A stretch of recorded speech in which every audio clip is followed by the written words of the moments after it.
Hi guys, कैसे हो आप लोग। मेरा नाम है प्रशांत जैन और इस वीडियो के अंदर आप लोग जानेंगे मुझसे कि कौन से ऐसे टॉपिक्स हैं जिनको अगर आप करके जाएंगे तो 99 परसेंटाइल मैथमेटिक्स में बहुत इजीली आ सकते हैं। आप लोगों को पता है मैथमेटिक्स का जो पेपर होता है वो काफी ज्यादा चैलेंजिंग आता है। जेईई मेन में पिछले 3 सालों में अगर एक कोई डिमांडिंग सब्जेक्ट रहा है तो वो मैथमेटिक्स रहा है। बट अगर मैथमेटिक्स को अच्छे से एनालाइज किया जाए तो 50-60 नंबर पे भी 99 परसेंटाइल आ सकती है। डिफिकल्ट पेपर का यही फायदा होता है। जहां पर केमिस्ट्री में 75 नंबर पर आप लोगों की 99 परसेंटाइल आती है, वहीं पे अगर मैथमेटिक्स की बात करें तो 40-50 नंबर पे भी 99 परसेंटाइल आ जाती है। और at the end of the day percentile matter करती है। तो इस वीडियो में जो हमारा पूरा एनालिसिस है, जो मैंने किया है अपने स्टूडेंट्स के साथ मिलकर, मेरी टीम के साथ मिलकर, वो मैं आप लोगों को बताऊंगा। तो प्लीज इस वीडियो को एंड तक देखिए और अगर आप लोगों को ये वीडियो पसंद आ रहा है तो सब जगह इसको शेयर भी कीजिए। दोस्तों, मेरा नाम है Prashant Jain, all India rank 42, JEE 2008, BTech IIT Bombay, taught 1 lakh plus students, author of multiple books, expert faculty of JEE, IUKM, ISI, CMI,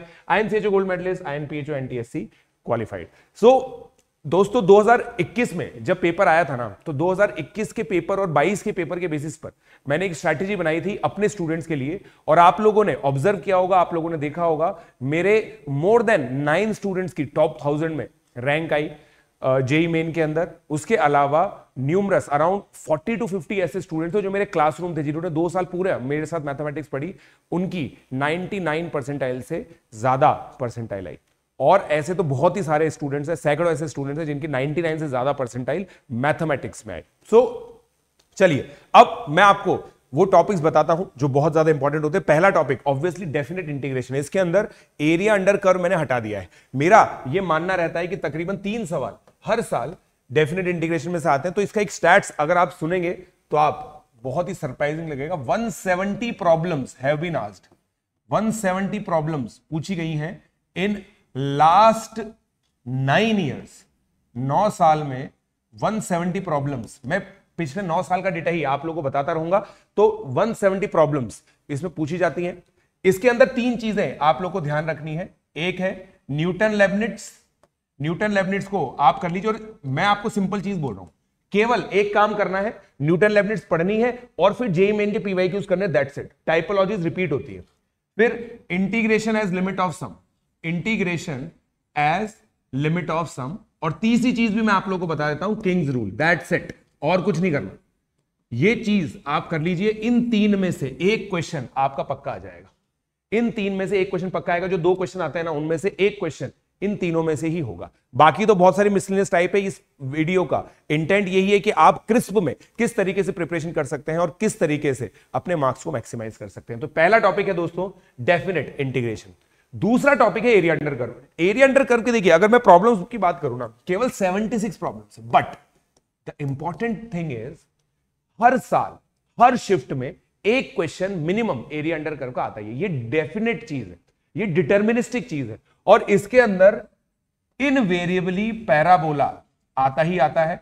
और पैराबोला के अंदर ये जो ट्रिक होती है कि ये वाला जो एरिया है ये 2/3 ऑफ द रेक्टेंगल होता है, इससे मेजॉरिटी ऑफ द क्वेश्चन हो जाते हैं। ये टाइपोलॉजी या फिर ये वाली जो टाइपोलॉजी होती है कि टेंजेंट आपने बना दी और फिर आप लोग को एरिया निकालना। तो ये 2 टाइपोलॉजी से आप लोग का मैक्सिमम काम हो जाता है। तो एरिया अंडर कर्व के अंदर भी आप लोग को सिंपली क्या करना है, सिंपली आप लोगों को इसके अंदर पीवाईक्यूज सारे सॉल्व कर लीजिए। पीवाईक्यूज जो दे रखे हैं उसके अंदर सारी की सारी जो टाइपोलॉजी है वो कवर्ड है। डिस्क्रिप्शन में एक लिंक अवेलेबल है 12th रिवीजन प्लान के नाम से। उस रिवीजन प्लान के अंदर ये सारी पीडीएफ्स आप लोगों को टॉपिक वाइज अवेलेबल है, तो उसको एक्सेस कीजिए और अपनी प्रिपरेशन को मैक्सिमाइज कीजिए। तीसरा टॉपिक अगर मैं बात करूं वो है वेक्टर 3D। अब वेक्टर 3D मेरे हिसाब से सबसे ज्यादा इंपॉर्टेंट चीज है। इसके अंदर ये क्योंकि हर एक करिकुलम में बिल्कुल एंड में पढ़ाया जाता है, जेईई अथॉरिटीज, एनटी अथॉरिटीज को भी इस बात की नॉलेज है और इस वजह से इस चैप्टर में वो बिल्कुल टॉपिक वाइज क्वेश्चन देते हैं। बिल्कुल जैसे डेफिनेशन अप्लाई करनी होती है ना, उस तरह के क्वेश्चन देते हैं। वेक्टर 3D से पिछले 9 साल में 220 प्रॉब्लम्स आई, 220 प्रॉब्लम्स आई हैं वेक्टर 3D के अंदर। आप समझ रहे हैं, 220 प्रॉब्लम्स वेक्टर 3D के अंदर आई हैं पिछले 9 सालों में। और फिक्स्ड टाइपोलॉजी होती है इसके अंदर, जैसे डिस्टेंस बिटवीन स्क्यू लाइन हो गया, डिस्टेंस बिटवीन स्क्यू लाइंस, ठीक है। फिर उसके बाद एक question vector equation. Vector equation का मतलब क्या होता है, जिसमें डॉट और क्रॉस करना पड़ता है। और एक क्वेश्चन आपका STP VTP, and then last but not the least plane. बस ये चार में से दो क्वेश्चन पक्का फंसते हैं। हम लोगों ने पिछले सालों में इस चीजों को देखा है। मेरा एक ही सजेशन है, इन चारों के अंदर केवल जेईई मेन पीवाईक्यूज कर लीजिए। सफिशिएंट रिपीटिशन है इन कॉन्सेप्ट का। इसका मतलब जैसे एक कॉन्सेप्ट को मास्टर करने के लिए हमें 25 क्वेश्चन करने होते हैं, तो आपको उस पीडीएफ के अंदर 25 क्वेश्चन मिल जाएंगे। अगला चैप्टर, चौथे चैप्टर की अगर हम बात करें तो वो है कॉम्प्लेक्स नंबर। कॉम्प्लेक्स नंबर भी देखिए एक इंडिपेंडेंट टॉपिक है, किसी से कनेक्टेड नहीं है। जैसे अगर कोनिक सेक्शन की मैं बात करूं तो स्ट्रेट लाइन पढ़ना पड़ता है, फिर सर्कल पढ़ना पड़ता है, फिर कोनिक सेक्शन की बारी आती है। डेफिनेट इंटीग्रेशन की अगर मैं बात करूं तो पहले इंटीग्रल कैलकुलस जो इनडेफिनेट इंटीग्रेशन होता है वो पढ़ना पड़ता है, उससे भी पहले ये एप्लीकेशन ऑफ डेरिवेटिव पढ़ना पड़ता है, उससे पहले फंक्शंस पढ़ना पड़ता है, उससे लिमिट्स, कंटिन्यूटी, डिफरेंशियबिलिटी पढ़ना पड़ता है, बहुत सारे डिपेंडेंस है। बट कॉम्प्लेक्स नंबर एक ऐसा चैप्टर है जो इंडिपेंडेंट है, और इस वजह से इसको मैंने इंक्लूड किया है। अगर आप देखेंगे इसकी पिछले 9 सालों में 111 प्रॉब्लम्स पूछी गई हैं इन जेईई में। इसके अंदर सबसे पहले होती है लोकस प्रॉब्लम, जिसके अंदर मॉड इन्वॉल्व होता है, मॉडुलस। एक प्रॉब्लम सिंपली ऐसी आती है जिसमें x प्लस आई वाई को x माइनस आई वाई के साथ मल्टीप्लाई करना होता है, मतलब कॉन्जुगेट, ठीक है। और एक प्रॉब्लम आएगी डिमॉइवर्स थ्योरम या फिर cube root of unity. De Moivre's theorem पर एक प्रॉब्लम। तो इन तीन टाइपोलॉजीज को अगर आप करके जाओगे और पीवाईक्यूज करके जाओगे तो 2 क्वेश्चन आप लोग के इसके अंदर बैठ जाएंगे। कॉम्प्लेक्स नंबर के हर शिफ्ट के अंदर 2 से 3 क्वेश्चन आते हैं, उनमें से 2 प्रॉब्लम, अगर 3 प्रॉब्लम आई तो 2 इसमें से पक्का बैठ जाएंगे। तो इनको आप पढ़िए और फिर क्या करना है आप लोगों को, पीवाईक्यू सॉल्व कीजिए, जिसका लिंक डिस्क्रिप्शन में अवेलेबल है। अगर मैं अगले चैप्टर की बात करूं तो वो है प्रोबेबिलिटी। अब प्रोबेबिलिटी एक ऐसी चीज है जो इंडिपेंडेंट तो है बट काफी डिफिकल्ट मानी जाती है।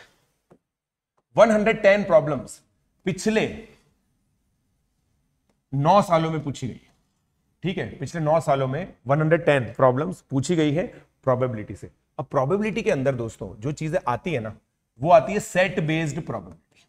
ये सबसे ज्यादा इंपॉर्टेंट होती है, क्योंकि बाकी प्रोबेबिलिटी तो पीएनसी है, पीएनसी अपॉन पीएनसी प्रोबेबिलिटी होता है, मगर जो प्रोबेबिलिटी का खुद का जो अच्छी चीज है वो क्या है, सेट बेस्ड प्रोबेबिलिटी, मतलब बेस थ्योरम और कंडीशनल आइडेंटिटी, बेस और कंडीशनल, ठीक है, ये हो गया। और फिर आता है आपका डिस्ट्रीब्यूशन। ये 2 चीजें देखिए एक्सक्लूसिव प्रोबेबिलिटी की चीज है। इन दोनों को डिटेल में पढ़िए और पीवाईक्यू सॉल्व कीजिए। एक क्वेश्चन बहुत इजी आएगा, वो आप सॉल्व कर पाएंगे। पीएनसी की सबसे खास बात दोस्तों ये होती है, पीएनसी के क्वेश्चन लेंदी नहीं होते हैं, प्रोबेबिलिटी के क्वेश्चन लेंदी नहीं होते। तो ये दोनों चैप्टर ना, पीएनसी और प्रोबेबिलिटी, इनके क्वेश्चंस अगर किसी ने मास्टर कर लिए तो बहुत टाइम सेविंग कर सकता है। जैसे डेफिनेट इंटीग्रेशन आपने प्रिपेयर भी कर लिया हो ना, आपने एरिया अंडर कर्व प्रिपेयर भी कर लिया हो ना, तो भी जब आप क्वेश्चन करने जाएंगे आपको आता भी है ना, तो 5 से 6 मिनट पक्का लग जाएंगे। मगर प्रोबेबिलिटी पीएनसी के अंदर कभी भी ऐसा नहीं होता कि अगर आपको आता है तो 2 मिनट ज्यादा लग जाए। तो इस वजह से इस चैप्टर की बहुत ज्यादा इंपॉर्टेंस है। तो इसमें ये 2 टॉपिक्स आप लोग अच्छे से करिए, आपका काम पूरा का पूरा हो जाएगा। फिर मैट्रिसेस एंड डिटरमिनेंट की हम लोग बात करते हैं। मैट्रिसेस एंड डिटरमिनेंट ऑब्वियसली एक और इंडिपेंडेंट टॉपिक, जिसमें 137 प्रॉब्लम्स आई है। 137 problems in 9 years.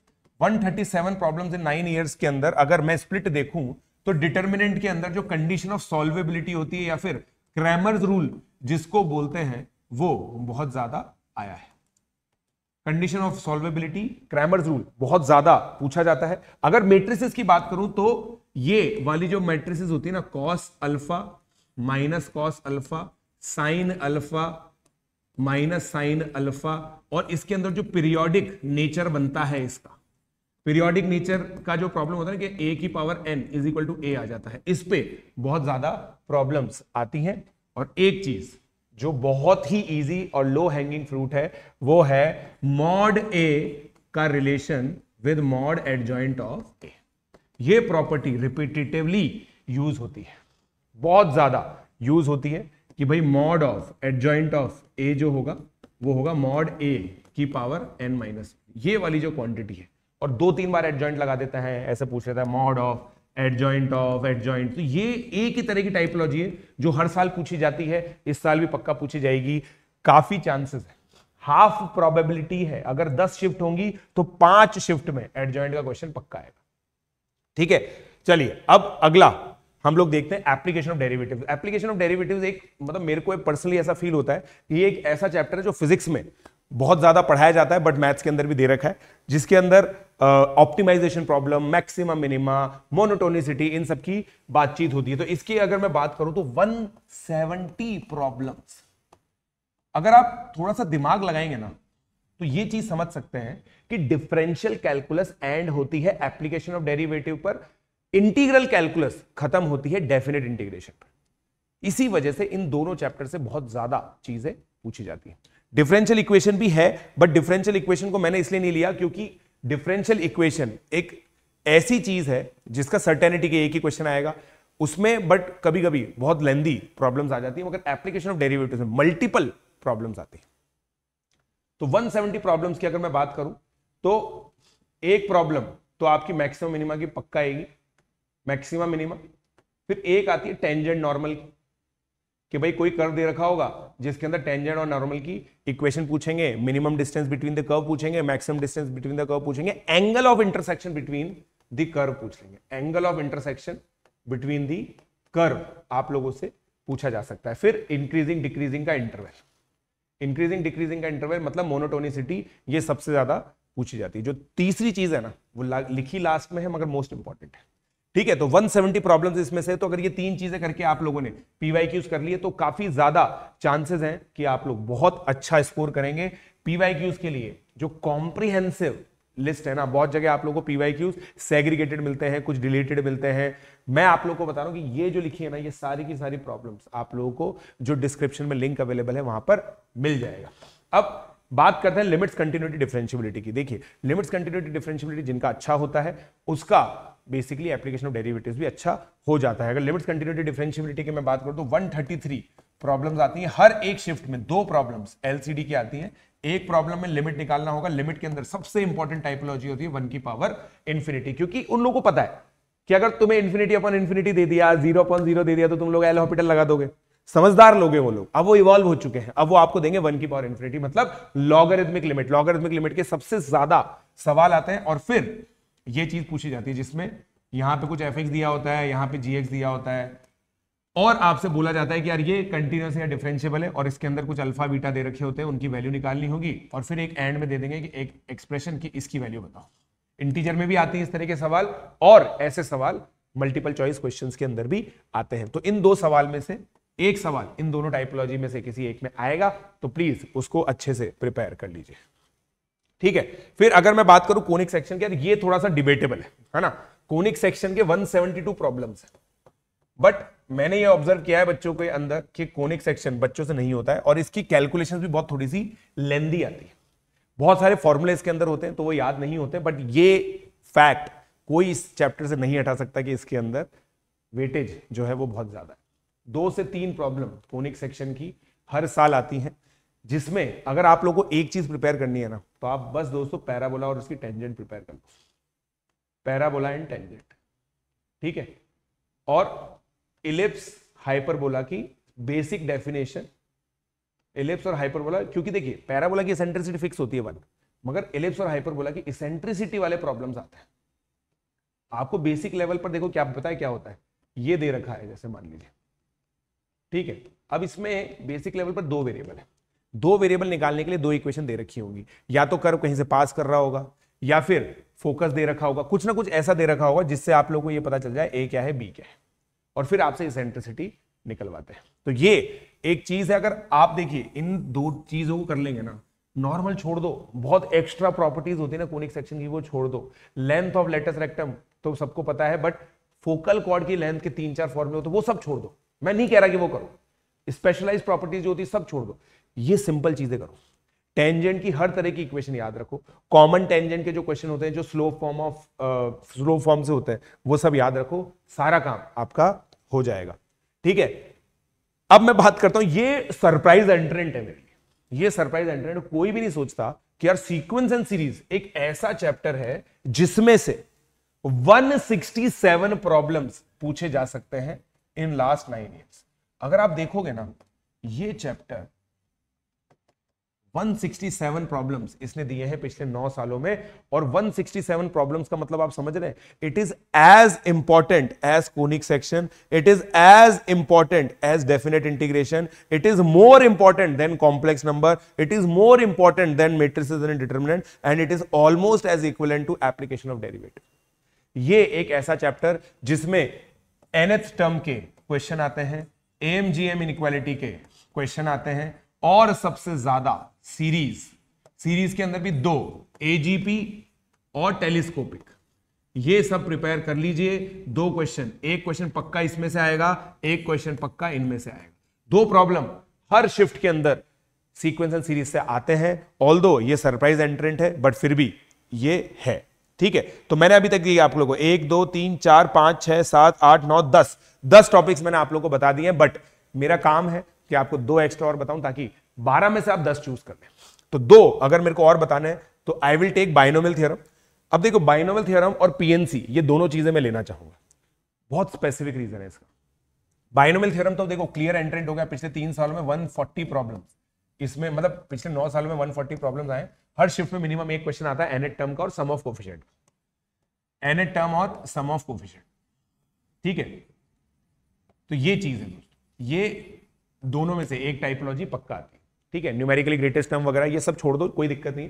nth term और सम ऑफ कोफिशिएंट के जो फॉर्मूले होता है ना, खासकर ये जो होता है ना NCR, ये जो प्रोडक्ट ऑफ इसका होता है, ये आता है 2NCl, ठीक है। ये वाली जो सारी चीजें होती है ना, ये सब आप लोग कर लीजिए। पीएनसी इंक्लूड करने का रीजन बहुत सिंपल है दोस्तों। देखो मैंने प्रोबेबिलिटी इंक्लूड कर दिया, बाइनोमियल इंक्लूड कर दिया, तो एक ही तो रह गया। इसकी 81 problems he, although 81 problems, but आपका पूरा एक सेगमेंट कंप्लीट हो गया। इसको एक सेगमेंट बोलते हैं, जो चालू होता है बाइनोमियल से पीएनसी तक और प्रोबेबिलिटी पे जाके ये खत्म होता है। ये मिलाकर 5 प्रॉब्लम्स आती हैं आउट ऑफ 30 प्रॉब्लम, जिसमें से 5 ऑप्शनल होती हैं, 10 इंटीजर में आती हैं, उनमें से 5 ऑप्शनल होते हैं, और 20 ऑब्जेक्टिव, मतलब 30 क्वेश्चन में से 5 प्रॉब्लम इस सेगमेंट में से आएगी। और ये सारी प्रॉब्लम्स ऐसी होंगी जिसमें अगर आपको आता है तो आप लेस देन 3 मिनट में कर पाएंगे। ये टाइम सेविंग टॉपिक्स है। तो और पीएनसी के अंदर है ना, देखो दोस्तों, fundamental principle of counting prepare करो, केवल पीवाईक्यूज करो। पीएनसी टफ पता है क्यों होती है? डिफिकल्ट कॉन्सेप्ट आ जाता है, सर्कुलर परम्यूटेशन बच्चों को समझ में नहीं आता, ज्योमेट्रिकल प्रॉब्लम्स बच्चों को समझ में नहीं आती, इन वजह से डिरेंजमेंट हो गया, डिरेंजमेंट बच्चों को समझ में नहीं आता। ये सब कुछ ऐसी चीजें हैं जो पीएनसी को बहुत टफ बनाती है। But the good news is ये सब पूछा ही नहीं जाता, और ये सब नहीं पूछा जाता तो क्यों करना है? तो सिंपल, अपनी जो पूरी प्रिपरेशन है वो पीवाईक्यूज पर बेस करिए, और कोशिश कीजिए कि आप लोग आइडेंटिफाई कर पाए इन चीजों को। तो इस वीडियो को दोस्तों आप लोग को बुकमार्क करना है, जो जो टॉपिक्स मैंने आपको बताए हैं वो करना है, प्रिपेयर कीजिए उनको। 11th के इसमें जो भी टॉपिक्स है उसके डिटेल लेक्चर आप लोगों को मेरे भी मिल जाएंगे। बाकी अगर आप वन शॉट प्रेफर करते हैं तो वन शॉट देखिए, बट इन सभी चीजों को कंप्लीट करके पीवाईक्यूज आप लोग सॉल्व कीजिए। आई होप आप लोगों को ये जो वीडियो है बहुत ज्यादा पसंद आया होगा। I have tried to keep it very short और बहुत जल्दी बोलने की कोशिश की। तो इस वीडियो से अगर आपको बेनिफिट हुआ हो तो प्लीज इसको मैक्सिमम जगह शेयर कीजिए। Keep liking, keep sharing, keep subscribing and keep coming on plus platform using my code PJ Live।